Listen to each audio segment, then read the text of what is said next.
San Cleto y San Marcelino. San Anacleto o Cleto, fue el tercer papa de la Iglesia. Algunos dicen que fue de origen ateniense, otros que romano. Lo cierto es que el mismo apóstol San Pedro lo conoció en Roma y le hizo apostolado, siendo el primer papa quien lo bautizara y lo ordenara presbítero de la Iglesia de Roma. Junto con Lino, Anacleto era uno de los principales discípulos y colaboradores del apóstol Pedro en el pastoreo de la Iglesia madre de la cristiandad.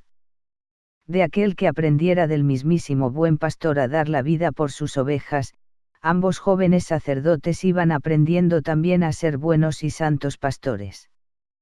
Después de que Pedro fuera martirizado, le sucedió como obispo de Roma, Lino, quien luego de 12 años a la cabeza de la Iglesia, también pagó con su sangre su fidelidad al Señor.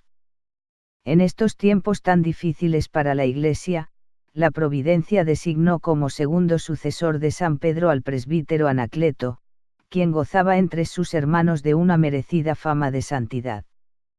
Ya en la sede de Pedro, se dedicó a socorrer con limosnas a los necesitados y a alentar con cartas a las cristiandades perseguidas. El emperador Domiciano, estaba furioso por el decaimiento del culto a los dioses paganos y viendo en ello un peligro para el imperio, desencadenó la persecución contra los causantes de esta amenaza, los cristianos, quienes por miles decidieron entregar la vida antes que renunciar a su fe. El pastor no podía ser menos que las ovejas. San Anacleto, luego de ser arrestado, sufrió el martirio en Roma el día 26 de abril del año 90. Su cuerpo se conserva en la iglesia de San Pedro en el Vaticano. También hoy, la Iglesia celebra a San Marcelino, quien fuera papa 200 años después que San Anacleto. A este pontífice le tocó gobernar la Iglesia en medio de la gran persecución del emperador Diocleciano. Víctimas de la ira de este emperador fueron Santa Lucía, Santa Inés, esta Viviana, San Sebastián, San Luciano, entre otros. En todos los rincones del imperio los cristianos eran perseguidos, expulsados del ejército y de cualquier cargo público, además de ser sus bienes confiscados o destruidos. Pero no solo la barca de la Iglesia era sacudida por la tempestad externa de la persecución.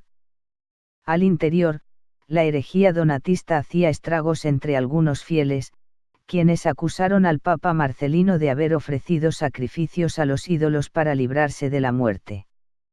Obviamente la acusación era falsa, como más adelante el gran San Agustín lo confirmaría. Marcelino dio testimonio de su amor a Jesucristo, naciendo a la eternidad en la Navidad del año 304, luego de que el certero golpe de la espada del verdugo atravesara su cuello. Sus restos descansan en la iglesia romana de los Santos Apóstoles.